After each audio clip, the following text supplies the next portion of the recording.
Okay, well, thank you everybody for your patience as we did a lot of the setup and we are ready to get going. I am absolutely delighted, as always, to introduce Debi Durham. I think Debi needs no introduction, but she is the director of the Iowa Development Authority, Iowa Economic Development Authority, sorry about that, Debi, and Iowa Finance Authority. And let's just be clear, Debi is one of the visionary movers and shakers here in Iowa. She was first appointed to lead IEDA in 2011, and since then she has turned the agency into a successful public-private partnership. She has landed billion-dollar development projects and worked tirelessly on expanding trade and investment opportunities for the state. Her roots and her home are in Sioux City, where she was the president of the Sioux Land Chamber, and she still lives now and commutes back and forth between here and Des Moines. She has many, many awards that really are a testament to the contribution she's made and continues to make to our state, too many to even list here. But I am so grateful for her support of this event and delighted to have the opportunity to have a conversation with Debi about particularly talent acquisition, so critical, and why people and culture are such drivers for economic growth in Iowa. So welcome, Debi. It's great to see you. Well, Susanna, it's so good to be here. So thanks for the invitation. Wonderful.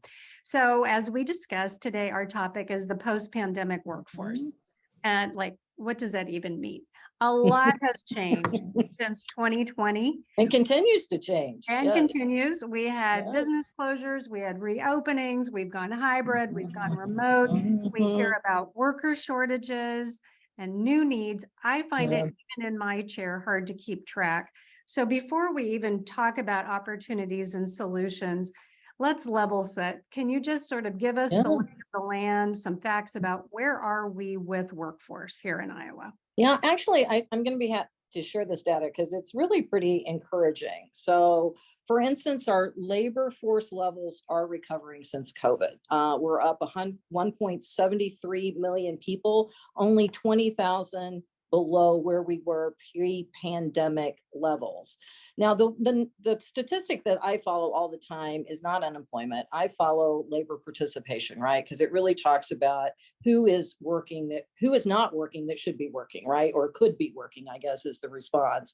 And that, pre-pandemic, we were at 70.3%. We got down to 65. Today, it's 68.5%. So every month it is ticking up. And I have to say, I think a great deal of credit goes to workforce development and the way they have completely reorganized all of their programming. So they have this new business engagement division, and the changes they've made have been significant, and it's showing in the numbers. So for all practical purposes, since December of 2022, we are back at full employment. Now we have some pockets still we're concerned about. When you look at our traded clusters, and if you think about our traded clusters, we're, manufacturing, we're insurance and finance, and we're the bioeconomy. The one sector where we've seen the largest decrease in jobs is in the financial sector, to be honest, right? So that's where we're seeing weakness. Manufacturing for Iowa right now is still strong. April numbers were the highest numbers we've seen since May of 2008. Now, what's concerning for me, though, because, it's one thing to see what we're doing in Iowa, you also have to put this into a national and global context. So what we're seeing is some weaknesses, certainly in the national front on manufacturing. So we'll continue to watch this. Now, I'm still waiting for the drill down of Iowa numbers, but I can tell you nationally, women's employment hit an all-record high.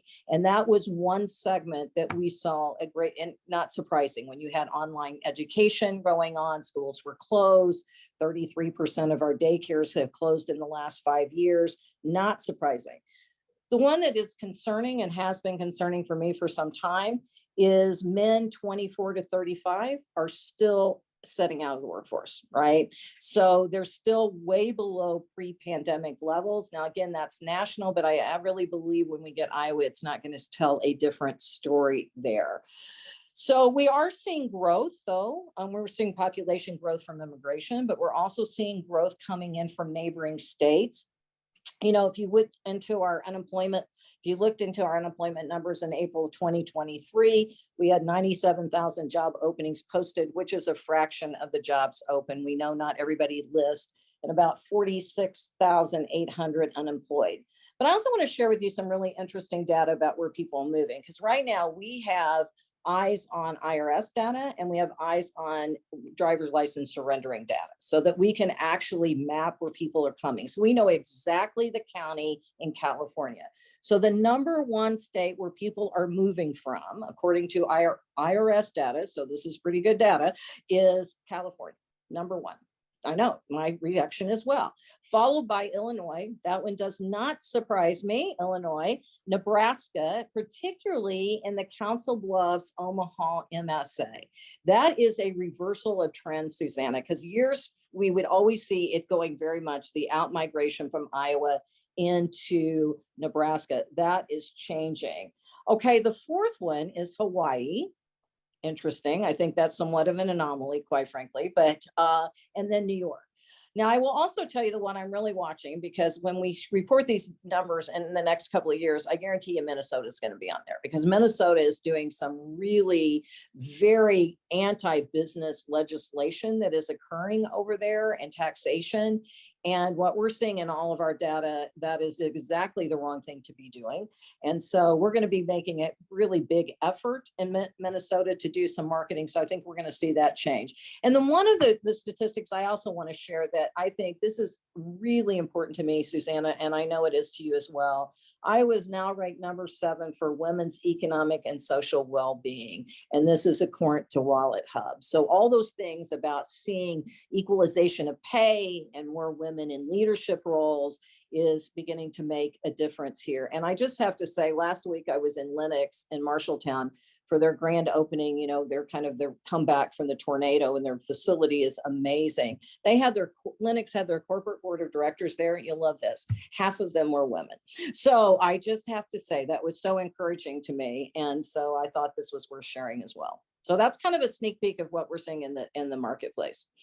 Very interesting, Debbie. So what I'm really hearing you say sort of in summary is that our workforce is, this close to pre-pandemic levels, that despite the fact during the pandemic, we talked about this really being a woman's recession, women are actually now back almost in full force, Right. maybe in different jobs. And we are actually, despite our population issues in Iowa, having migration and immigration into the state. So from some places it might be expected or unexpected. Correct.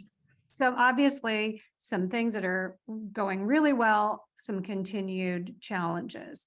Correct. So with that as the lay of the land, let's talk a little bit about return to work, right? We've had all of these changes in how we work. So in your opinion, especially based on these numbers, what are some of the most important trends for employers to be thinking about in terms of talent acquisition? Well, I still think, I think the key word is flexibility, right? And hybrid work weeks. And I think they're here to stay. We are seeing people return to the office though. And what we're seeing is between 3 to 4 days, they actually are back in the office. But even within those days, there is a matter of flexibility. I'm even seeing on manufacturing floors, we're seeing 410s, which is not that unusual. One company is actually doing a 3-12-hour day over weekends. And what that's doing, Susanna, is not only accommodating a workforce that they need, but it's also helping with childcare. So they're figuring out if their spouse, how they're juggling their schedule. And before, you weren't seeing that kind of flexibility in manufacturing, and we're seeing it really across all sectors today. The other thing though, and I think obviously inclusion is extremely important. We're seeing, but automation and AI and all the things we've been doing with manufacturing 4.0 and industrial, incentives I mean, that is changing the way we work from, again, across every single sectors. I was just talking to Cirrus today on some of our manufacturing 4.0 initiatives, and they have an AI lab there, right? They actually had an article written by AI that they submitted in their newsletter, full with all the imperfections and everything, but it's how are we going to navigate that? And that is changing the way we work, which eventually changes the culture of our work. So that's what we're seeing out there. I mean, for us, it's constantly, even from a government point of view, how can we compete for talent? You know, I created 6-month work from home policy for new parents before COVID. That's been extremely popular.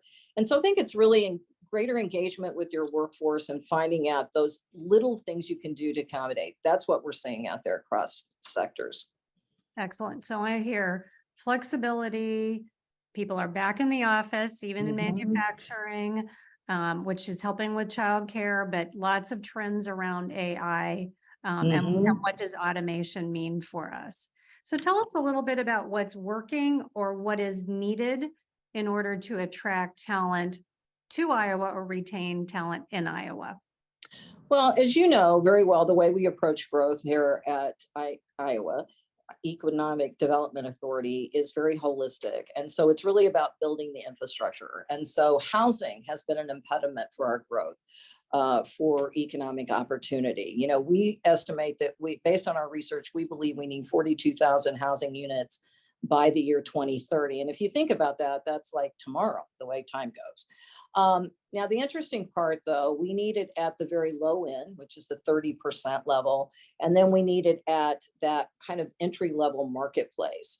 And those are two sectors that are very, very difficult to serve in any kind of affordable way. And so that's why you're seeing us get pretty creative in some of our programming. The other thing about Iowa is we have low inventory in our housing stocks. You know, half of our housing in Iowa was built in 1971 or earlier. We actually have 25% of our housing stock in Iowa that was built in 1939 or before. So think about that. So we also have a need for major upgrades and trying to figure out what is the best policy there. So I think that's important. The other thing that we do, you know, we study all of our verticals that we talked about. We go in every 3 to 4 years and do a pretty deep dive. Are we making are we gaining traction? Are we losing employment? Are we losing opportunity? What do we need to do to be more competitive? And also identify emerging opportunities within those platforms. We just finished our bio study, and the thing that came back that was discouraging to me was that we're losing talent in the bioeconomy. These are extremely high paying jobs. Most of them pay maybe 85% more than what you're going to see in the average workplace. And so now we're going to research that. So we've got a talent attraction initiative that we're doing. So we're going to go in, first of all, within all of those traded clusters, advanced manufacturing, insurance and finance, and the bioeconomy, and figure out what data skill sets we need. Now, these are going to be at a very specific level, Susanna, right? And then we're going to target those. We're going to work with the universities and the alum. In fact, we've already signed a contract with Drake that we're going to say, look, these are the jobs that we need. You have graduates that graduated with these degrees. We want to do a combined, intentional, direct strategic marketing place. And then we want to actually connect them with jobs and opportunities here. So we're going to hire an attraction firm. We'll have that contract signed very soon. Like I said, we're doing a deep dive as far as the missing skill sets. And so you're going to see us do a lot more targeted marketing. Excellent. So that's one, but also let me talk to you about our research that we've done. So, we do a tremendous amount of market research. We just went back out and kind of retested our research around the 20 to 40-year-olds that are looking to relocate. Number one was cost of living that they're looking for, affordability. That was the same as before. Number two, though, has changed. It is safety. Safety from this population, 20 to 40-year-olds, was number two thing that they looked at. And then, of course, culture, which was everything from arts, culture, outdoor rec, all those things to do. 1 in 3 respondents was dissatisfied with their cost of living, including our stretch markets. And then 1 in 3 had concerns with their safety. And the good thing about that is Iowa ranks very, very high. When people think of Iowa, they think of Iowa as being a very, very safe place. And so we know now what's going to move the needle on this. And so you'll see our next, because we've done 3 versions of This Is Iowa in Market national ad campaign. You'll see us tweaking that a little bit to deal with some of this. So it's some really interesting data that's coming out. Well, excellent. Debi, we could talk to you all day long and just have Debi for an hour and a half. Yes. But what we're trying to do today is Debi's giving us some of these thought starters, and now we're going to be a lot more interactive. So some of the notes that I took from what Debi were saying, so we can think about, the panel and the discussion going forward, is we're almost back at pre-pandemic workforce levels. Dynamics have shifted. Our workforce, our way of working is very different, flexible, hybrid. Those kind of dynamics have changed. But Iowa has a huge amount to offer in terms of our affordability, safety, and culture. So for you on the call who are running companies or hiring people, how do we think about all these dynamics together? How do we use them to make our companies and our state stronger? So thank you, Debi. Let's give her a silent virtual round of applause. And I'm going to turn it back over to Chris. Thanks, Susanna, and thank you, Debi. We appreciate it as always. We've got, I'm delighted now, we're going to move over and introduce somebody new, Molly Lopez. She's a senior consultant at Baton Global, and she's a leading strategy and research at a leading research and strategy consulting firm that has an international presence and also offices based right here in Des Moines. Last year, we heard from Envision participants that there was a need for a leadership sentiment survey, a data-driven report that helped leaders understand what other leaders are thinking, where the opportunities and gaps are in terms of economic outlook in the state. We approached Baton about a collaboration on a research study, specifically because they use an objective data-driven approach that allows business leaders to solve issues more quickly so that they can concentrate on what's most important to them. Baton combines the best of academic research with cutting-edge technologies and leading global business experience, and that is what we were looking for. We were delighted to create and present the report last year and had the pleasure of working both with Hy-Vee Chawla and Molly Lopez. Molly is a well-known and respected Iowa leader who for 2 decades was the owner of a very successful association management firm and has done strategy consulting. She knows pretty much everybody in the business and economic development community here in Iowa. She joined Baton 3 years ago, and we're delighted to have her today to give you just a little bit of a preview at our next survey that we will release in full in October. We wanted to sprinkle some nuggets along the way, so she's going to be doing that today. Molly, welcome. Thank you. Thank you, Chris. Our Baton Global Research team, Max Hoxie and Chrissy Kulik, are here with us too. Covey, he's in Singapore. He'll join us for a future think tank. So go ahead, Sherry, and move to the next slide. Today's an overview of preliminary research. As Chris said and Susanna said, it's a sneak peek. We're diving into the data to build the statewide economic outlook report, and that'll be shared on October 4th at the Envision Iowa event. So let's begin. We'll stay on this slide. Last year, our first survey took place, and it focused on 1 year, just 2023. This year, the survey expanded to include 2024 and future years, 2026 and 2028. We received responses from across the state, urban, rural, and suburban geographies. Responses came in from leaders in business, communities, government employees, economic developers, and publicly elected officials. 21 industries were represented, and the majority being nonprofits, government, education, economic development, banking, and manufacturing. So for this think tank today, we pulled initial highlights in 3 areas: population, workforce, and quality of life.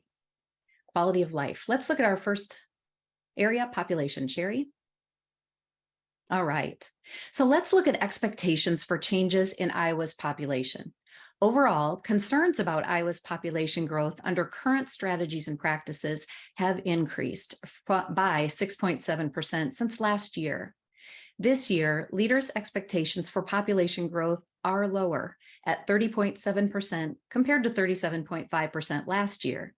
Expectations for future population growth are even less optimistic in years 2026 and 2028.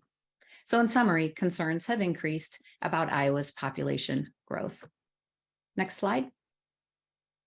Let's look at expectations for Iowa to meet its workforce needs. So this will echo what Debi spoke about previously. There are concerns about workforce. Those concerns remain, but expectations from Iowa leaders have improved slightly. Last year, 66% of leaders expected that meeting workforce needs would require changes to the current strategies and practices in place. This number decreased to 59% for this year and beyond. Overall concern for Iowa to meet its workforce needs has decreased by 5.9%. So workforce remains a concern, but expectations from Iowa leaders have improved slightly. Next slide. All right, let's look at quality of life. Well, there is increased concern.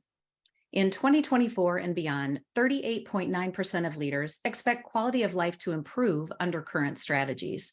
Last year, 54.7% of Iowa's leaders expected quality of life to improve.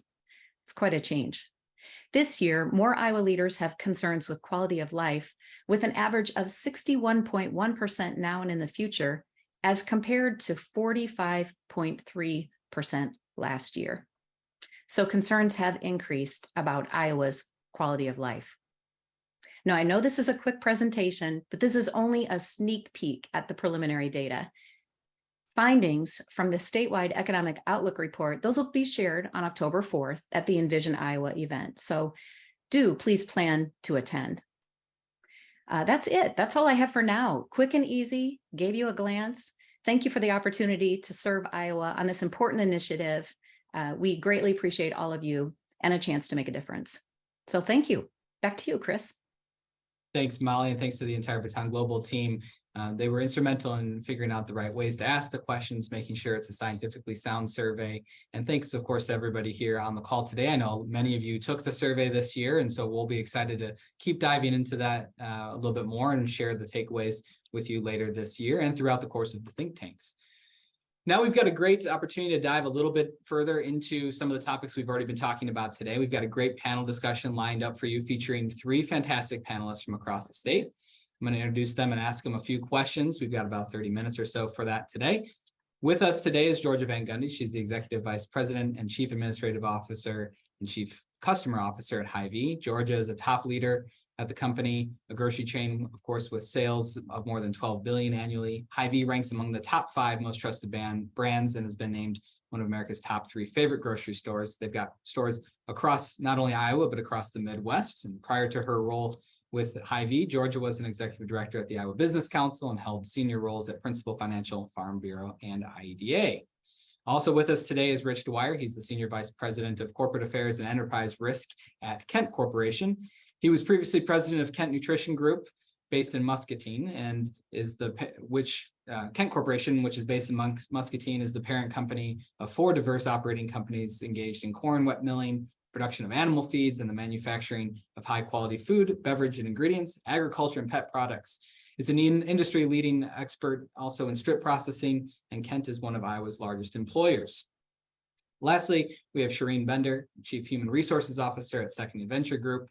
Second Adventure Group is a holding company designed to align brands and channels that empower people to be inspired, educated, and outfitted for a lifetime of enjoying the spirit of adventure. Prior to joining Second Adventure, Shireen held HR-related roles for Care Initiatives, CEC, and Transamerica. And an interesting fact is she was originally from Jordan. So as you can see, we've got a great mix of experts today. Welcome to each of you. We're glad to have you, and thank you for spending the time with us. What I'm going to ask you each to do first here, we're going to talk just a little bit about what your top priorities are in your area for organization around people and culture, in particular around retention of workforce. So, Georgia, I'll go ahead and start with you, and we'll go around the horn. Okay, thanks, Chris. I appreciate it. So, Hy-Vee's the largest private employer in the state of Iowa. We have over 80,000 employees company-wide, and the majority of our states are the 8 states here in the Midwest, but we're expanding in the Southwest. So our goal has been for the past couple of years, how do we make Hy-Vee the best place to work in America?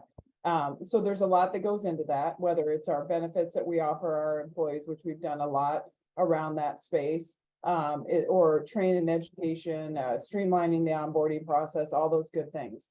But the thing that, as you asked, Chris, that we're really focusing on right now is I think one of the things past COVID is that engagement levels have gone down with employees. I think there's still a little bit of a drag from COVID, and how do we really look at engaging our employees, making sure that they are engaged every day when they come to work, that they're excited to be working at Hy-Vee, and then also from a retention perspective. So I know Iowa's getting better, but a lot of the states in which we do business, you know, the population is pretty stagnant. And so we've really been working with our leaders on thinking about workforce differently. I think in the past, they feel like, well, we've been able to get people fairly easily to work for us. But I think from a retention perspective, we have to keep looking at how do we look at our people from within and actually train them and grow them into different roles within Hy-Vee. So we've done a lot of work in the past couple of years to put together new programs, new apprenticeship programs for our hard to fill positions, really focusing on leadership with our leaders, and honestly, just re-sparking people on performance reviews, because that's a top item on engagement, just helping people understand, you know, how they're really contributing to the mission of Hy-Vee going forward. So we've done a lot during COVID, even though it was really crazy, but I think you can read a lot of reports right now that talk about the quiet quitting, lack of engagement from employees, and just really figuring out how to do that. We just recently surveyed our employees, and really that's one of the top things that came back is engagement. And they're not asking for a lot. It's just, you know, how am I doing my job? Am I doing a good job? Am I making a difference here with Hy-Vee? And I think those are easy things to do, but they just take time and thought by leaders to kind of do that. So those are some of the things we're working on. Thanks, Georgia. Rich, we'll have you go next. Sure. Thank you for the opportunity. A couple things that we've looked at a lot of things from an internal standpoint of what we should be looking at for employees for engagement, and done quite a bit of different items.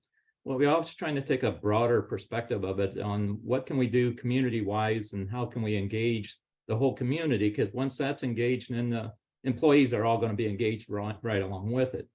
A couple of unique things that has been helpful in that is if you, as a business, we get involved with a lot of things Muscatine, a lot of things in the state, and we try to get different people involved with it.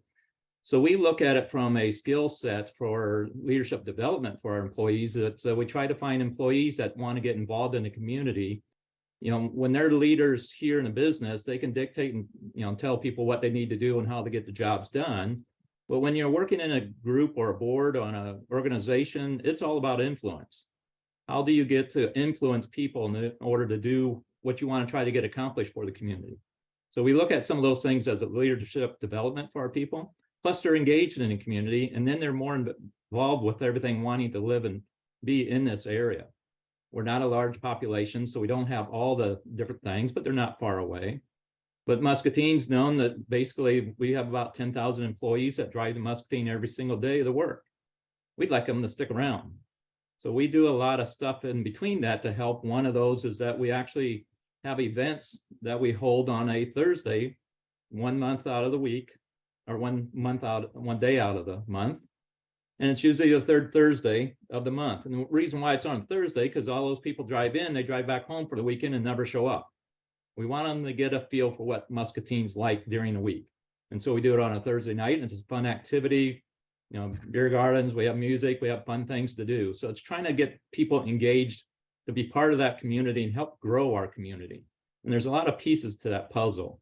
But if everybody's involved with a happy lifestyle, I think it's going to help and relate back to the business side is what we kind of look for and how we try to drive that. Thanks, Rich. Shireen?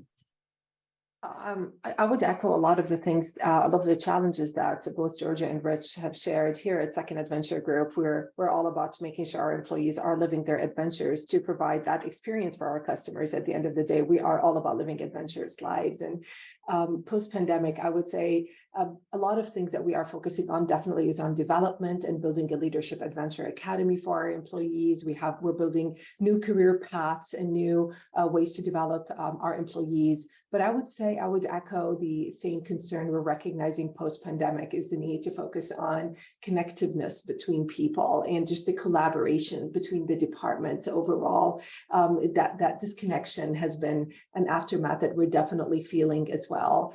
Something that we're doing is, returning to the office is one of the strategies we're using, but with a lot of flexibility. And a unique thing about our organization, we're in rural Iowa. So when you think about a commute, we're talking on average 30 plus minutes one way is the average commute that we're experiencing. So this definitely creates a lot of, or not a lot of, but there are some concerns that we're hearing from our employees tied typically to stressful commutes and disruptive changes to personal lives. So flexibility, flexibility, flexibility. I believe Debi said that as well. This is really important. Other set of things that we're really focusing on is helping our leaders overall master the art of leading a hybrid teams, because this is a new skill that we're helping our leaders adopt in this new era that we're in right now, back to the office while having remote employees as well, whether it is they're local or they are remote because we just couldn't fill those specific roles locally, and just equipping these leaders with the toolkits to successfully do so, and still making our physical environment here enticing enough for our local people to want to come to the office as well. So it's that combination of things that we're working through right now. Thank you each for the first response to the question. The next one I want to tack onto here is we talked a little bit about some of the barriers, and Debi touched on some of those, and we're going to dig into that a little bit here in a moment. But I'm curious if you could each share maybe what you think one of the biggest barriers around people and culture is, and what maybe we could be doing about it as a state. And so Shireen, I'll start with you. Sure, absolutely. My answer will be a bit unique from being working in the rural Iowa area, and that is finding and attracting talent to want to be relocating to rural Iowa is where I'm going with. The other thing too is, whether the challenge is housing development or the ability to, adapt to a different type of lifestyle, moving to away from the city is a big one. The other thing I would really point out would be just the connectiveness. I would bring it back again between people, because right now people want to feel like everybody wants to feel like they're part of a tribe, and having that scattered feeling because people are not in the office as we used to be pre-pandemic is another challenge that we're definitely running into right now, in implementing strategies to make sure that we're bringing that spirit of connectiveness between our employees. Thanks, Shireen. Rich, any thoughts? Yeah, I'd say for Muscatine, what we're working towards, maybe going back to the basics for, workforce development, and more so getting people to come to the community and things on that lines. But I think more importantly for us was healthcare was a big item, to where we lost our OBGYN as far as docs in the community. We had a clinic building that's not up to par. And so we put a campaign together to rebuild the clinic building. So that's off and running. In fact, construction's already in place. The other thing, and Debi talked about this too, is housing such a huge issue for as far as in the communities. And we've spent a lot of time and effort with the Housing Council that's really dedicated towards finding that right price point housing that we need. We've actually started the first 3D printed house here in Muscatine, with the schedule to be 10 of them before the end of the year to be built right here in town. But that's just one piece of it. But we're also looking at how do we get people to move some of the seniors into the senior housing. So we put up 3 different senior developments in the last 2-3 years with the help of economic development, Debi Durham's office, and a lot of activity that goes on with the idea that we move seniors, they may want to move into those type units, and that opens up the inventory of their housing. That gets us in that price point that Debi talked about on how we can get to that workforce that's going to come into the future that we want to be here. And I think the other thing that was really important too that was talked about is just the safety of the community. And that's of course with the police and the sheriff's departments and all that, but it's more than that. It's working with the homeless shelters. How do we get those people involved? How do we get those people back to work? How do we get the people that are really struggling? How do we help with those? And we've done some things education-wise, working with community college, a program we call Fuel the Future, on how we can get them accelerated training, a 10-week program. They come out with a certificate of welding, CNC, CNA, and we solve all the issues. with the MCSA homeless shelter. They help solve those issues that we can get those people into our workforce. So we try to get creative. It's basically what I'm trying to say. Georgia, thoughts? I think some of our challenges, we look to break down some of the barriers that Shereen talked about, and we are actually changing up some of our tuition assistance and education programs to where we're focusing even on high school diplomas for our people, and English learners, giving them some classes too. I think one of our barriers is getting people to want to work in retail, to be honest with you. When you talk about what Debbie talked about with the flexibility, well, they don't get to work from home. I mean, of our 80,000 employees, 79,000 of them are going into a store every day. So they get flexibility of schedule, but they don't get to work from home. And so that's really, working with people and making the grocery and retail industry interesting to them. I think communication is really a struggle too for, I think, retail. These people don't have email. So we can't just be like sending them out an email and letting them know what's going on with the company and our vision. And we really want to make sure that they're connected with that. So, and it's another form of engagement. So really trying to figure out how we can best communicate to our workforce as well. And then I would just say training for us is also a challenge. When somebody goes to work in Hy-Vee, they want them 4 hours on the cashier stand, not 4 hours in training. So it's really trying to figure out, as we want to continue to develop our workforce, how do we make time for that training so that they keep a job with us going forward. And then the typical, I'll wrap it up with the ones that we all, I think, have childcare issues with a lot of our employees, and just trying to find good childcare for the hours that they need it, because they're not standard hours all the time. And also mental health as well. So we've got some new mental health benefits, but really just trying to focus our employees on how we can help them in that space. Georgia, from your perspective, obviously Hy-Vee has employees all across not only rural, but also cities, but also then in other states. I'm curious maybe what you're seeing in some of the other states and seeing if there's any differences between Iowa and maybe some of our surrounding neighbors. I think they're similar. I think Debbie touched on a couple things in the beginning. We have some different laws that have passed in Minnesota and Illinois that could be significant impact from a business perspective. And so really just trying to work around those. But I'd say it's the same type of barriers, because a lot of these states have a similar rural urban mix and have some of those similar challenges as far as daycare and childcare and things like that. But for us, it's some of these rules that are passing and even locally. And we really got a taste of this during COVID. Some of the local regulations and guidelines that are coming out to regulate us as a company. And you're fighting that, and then also trying to deal with state and federal laws too. So I think that's a challenge. Thanks, Georgia. I want to get your reaction a little bit from the panel. You got a little bit of a sneak peek at the Baton Global data and some of the sentiment. Just curious if anything stood out from that, any initial reactions from that. I know we're kind of putting you on the spot there, but I think just curious if you had any thoughts on that.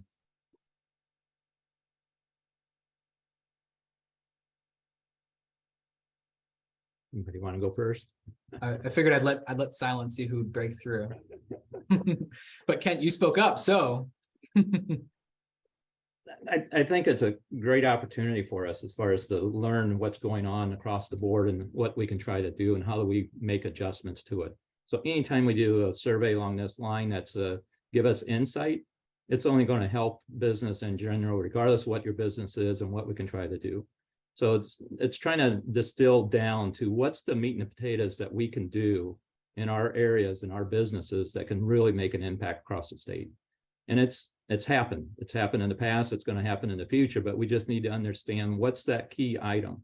And these, whether it's this survey or others, they all give us that direction in my mind to help us focus, if anything.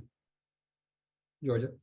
Thing I would say that I appreciate about that report, because what Iowa has historically been good about, and a lot of this is driven by Debbie and others, is though we're the state that we're size enough that I think we can all work together to address some of these concerns or issues that come out. So whether it's population, and then we're all working on, how to increase population or attract people to the state of Iowa.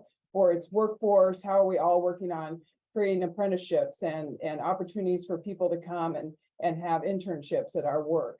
So that's the one thing that I think, because those types of surveys help provide that roadmap that then we can all have hopefully a unified strategy on, and as companies and businesses be working on together to make an impact in the state. I just think we're a good size that we can do that. Great. And I would echo what both Georgia and Rich said here. Something that I'm really excited to see the full report. First of all, I want to say that this definitely is a great a kind of sneak peek, but I do want to see the full report. This will really help inform our strategies on, you know, how do we want to scale? How do we want to grow? Do we want to be recruiting locally? Do we want to be expanding, expanding our reach in different ways to make sure that we are meeting the business needs and the growth challenges that that any organization would be running into right now. This data is really valuable, and I don't want to say anything specifically. A data point stood out for me as something that made me stop, but I'm very curious in seeing what the rest of the data is also saying, because this needs to be a definitely important reference point as we're building 2024 and ongoing strategies as well. So. Well, what's really interesting in the tweak that we're making in the way that the Baton team is going about surveying this year is we're asking that not just what do you think is happening in the coming year, but we're asking some longitudinal type questions to try to get an idea.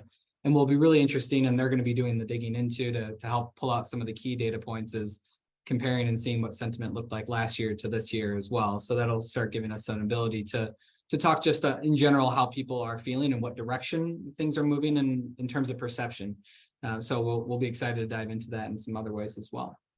I want to give you each a chance. Also, Debi shared a number of a lot of information, and a lot of it about labor participation rates and taking a look at what's happening there. I'm curious, did anything stand out from Debi's comments today that you keyed in on?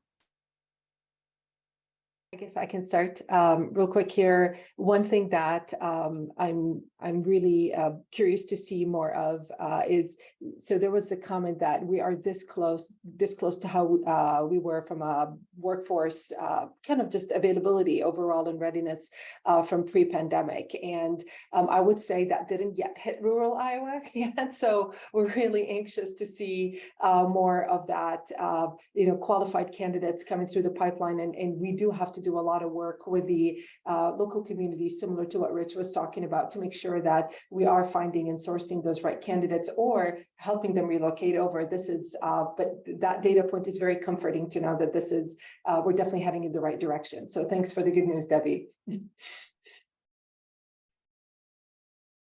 Rich or Georgia, any thoughts on Debi's comments today? Sure. A couple of things that just, one surprising item is that 24 to 35 men that are still basically sitting on the sidelines. That's amazing. Really surprising on, that's your wage earners that need to be back involved with the workforce. So digging deeper on that piece, I think would be very beneficial for all of us to find those individuals on the sidelines, that figure out what it takes to get them encouraged to come back to work. The other one that was somewhat not surprising, but moving from California and Illinois was not a big surprise at all, but the potential for Minnesota being a big item, I think that you're right on track with that, Debi, that is an opportunity for us. I've heard many discussions where Minnesota was taking people all the time and that's growing so much, and that we're losing ground right and left with them. Now I think that tide's going to change a little bit on them, and it's going to probably change quicker than they'd ever anticipate. But taking advantage of that, I think, would be very positive for us. Yeah, some interesting, Georgia, I'll get your thoughts here too, but some interesting statistics I'll share that were part of the Baton Global Survey last year that relate into both of these. So the first one is that Iowa sits between 2010 and 2020, Iowa's population growth was 4.7%. When you look at our peers in the marketplace around us, the states, so states like Colorado, South Dakota, Minnesota, Nebraska, Indiana, Wisconsin, Kansas, Michigan, Missouri, and Illinois. So that Midwest group, we sit right about in the middle during that time frame. We were at 4.7%. Nebraska, which Debi mentioned, was actually at 7.4%, 2 spots higher than us. So an interesting perspective on that to look at, and be interesting to see if those population trends that she mentioned about some of the migration coming from Nebraska might end up affecting that as we start seeing that data translate post 2020. Again, that's 2010 to 2020. So there's bound to be a lot we're going to see in that population data 2020 post, right? The second part that I thought was really interesting is the labor participation rate. She mentioned that the new data was out today and it's up to 68.7. I think it's 4 or 5 straight months of that increasing. And it's up from 2021, it was at 66.9%. Similarly, we were right in the middle group. We were ranked 5th out of the 12 states that are in that peer group at that point. So it'd be interesting to see comparatively where we stand now, and whether that's a trend that's happening across multiple states or whether it's one that's happening here too. Georgia, any other thoughts on Debbie's comments? No, I thought one of her comments, Debbie, that you made was the number of women who are back into the workforce, because I think that's contrary to what you keep hearing from a national perspective. So that part was surprising to me. Yeah, that'll be an interesting one. I know we've got some of our business record staff on here, including the folks that work on our Fearless e-newsletter that covers women in business from across the state. And so I'm sure that one's been jotted down as one to go explore a little further and help provide some context and understanding around. So it'd be interesting to do that. I wonder now if we could shift a little bit and just talk about some of the things that maybe that you are seeing in your areas, either a story or an idea that you think we should be highlighting from your area or from your place of employment. And Georgia, why don't I go ahead and start with you? That's a good one, Chris. Like a positive story from a workforce perspective. Yep, or maybe it's a people and culture related thing, an effort that's underway to help try to attract and make this a great state to be in. I think for us, one of the things that our employees talk a lot about, well, we've done a couple of things. We have done a lot on the diversity and inclusion front, and we've heard back from our employees about that and how important it's been. And we've really increased on our survey results with our employees around that. So we've done a lot of different things within that space. So that's been positive. And again, that leads back to engagement. And also I think, and you guys have said it before, but it's how can our employees take that time to give back and know that we have purpose. So we're doing a lot more things around that, because during COVID, more activity shut down as far as employees just being able to spend some time and get back. We're doing our 100 million meals campaign, and that's given our employees an opportunity to go work with food banks in local areas and different things like that. So I just think those are a couple of our successes over the last year or so that I think our employees have really talked about and felt like have been positive for them. Rich, anything you'd like to highlight? I'll do 2 real quick ones. The first one I mentioned about the hospital the hospital clinic that's being built, but that's a business model that was created almost 50 years ago, and that we're recreating a model that I've never seen anywhere else. But it basically, the community foundation owns the clinic building that sits on the hospital ground and charges rent to the hospital to use the clinic. And from that, building that we had originally, it's got to the point to where we need to upgrade. And so we're upgrading it. We went out and fundraised for the whole building again. And then we're going to charge rent back to the hospital. All that rent money comes into the foundation and is given back into the community for future health related issues, whether it's mental health, whether it's equipment or whatever it might be. And it's a great business model to really get people behind. And it's fairly easy to get people behind because it's health. And everybody wants to have the best health in their community. And so for us, it was great. In fact, when we got this started, so we were able to hire 3 doctors just because they wanted to be on the design team of the clinic. So that kind of built that excitement for us as we're doing the fundraising. The other one is just kind of a little fun item that we started to do in our chamber, kind of put this together, but ourselves and H&I, a number of other companies here in town, we're looking for, as far as we bring in a lot of interns into Muscatine. And so those interns are coming in here and working for us and working for all the different business units. But at the same token, if we're not an engaging community, they're going to come here for their 5, 6, 7 weeks, and they're going to be gone and never come back in some cases. So the chamber started having one night a week to where all the interns from all the companies get together and go do fun things, whether it's a night at the sand volleyball playing, or it's doing Frisbee golf, or it's going to a local brewery, whatever it is, but they're doing fun things to get everybody engaged. I always thought that was kind of a neat way to get people connected and get them excited for a community. Shireen, anything you'd like to share? I think one thing I could highlight, a lot of things are very similar to like the focus on diversity, but the one thing I'd like to highlight would be on the wellness program that we've been really focusing on.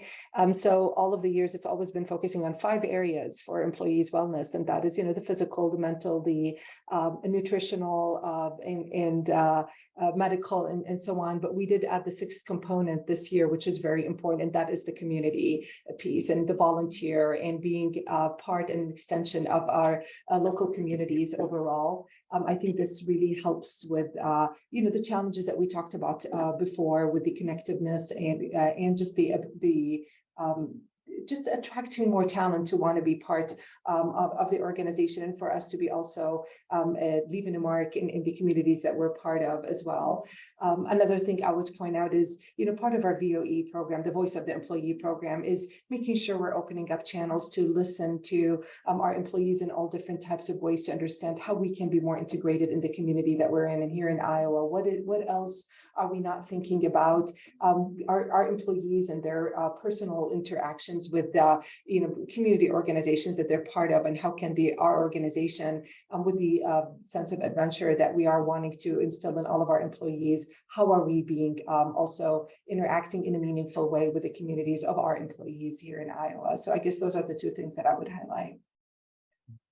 Well, great. We are just about at the time for our panel discussion today. And what I'd like to do is have you each have an opportunity to give a closing thought here. And what I'm curious to know about is what maybe you'd like to learn a little bit more about. And that's one of the things that will help us continue to shape the conversations going forward and our main event.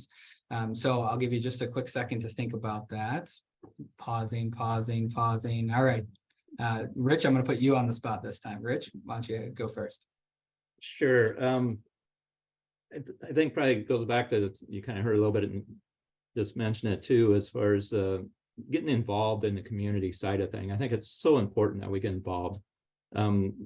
Chambers, the different organizations, they can't do it without business involvement, whether it's fundraising, whether it's the volunteer work, whether regardless of what it is. But we all have, whether it's in a large city or small, they're all out there, and we all have to help and support them. So anything, and a lot of that support may not be money, it may be the volunteerism that they need, and how you can help and how do you grow that. And the other thing, as mentioned too, is that's a leadership development opportunity for those employees too. Not only the mental health and engagement and everything else, but it's a great way for them to learn to go back to that influence side. So I think there's a tremendous amount of opportunity to not only help your local community, but that's going to vision right off to helping the state as well. And we become that welcoming. We always hear about the Iowa Nice, and we hear about all the big things going on. You know, Hy-Vee's got the car racing things going on. We got the RAGBRAI that brings people to the community. They get to see this when they come to visit. That's part of it, because now we got to get them to stay and be a part of our communities. I think that's important for us to continue having those type of activities. Shireen? I would say I'm curious in the upcoming discussions right now to just hear more about solutions and ideas on how it sounds like the challenges that we're running into, the data we heard from Molly and Debi, and the discussion that both Georgia and Rich and I have been sharing are really very similar and in line. We're all running into the same issues. So I'm curious with the conversations that are coming up right now in the breakout here shortly. What are solutions that are working in different types of companies, and what works, what doesn't, why, and how we can continue partnering together as businesses and organizations to continue addressing those challenges we're running into, and empowering our people to be their best selves and while they're spending 2/3 of their waking hours with us at work. So that's kind of where my mind goes. In Georgia. I would echo exactly what Shireen said. I mean, we all have the same issues. It's really just kind of learning from each other how they're tackling them. I think rural communities have a much more challenge, because as people talk about how population is growing in Des Moines, well, that's at the detriment of our rural communities too. And so just kind of hearing how they tackle those. And then I'm gonna be selfish for a minute, because Rich just said it.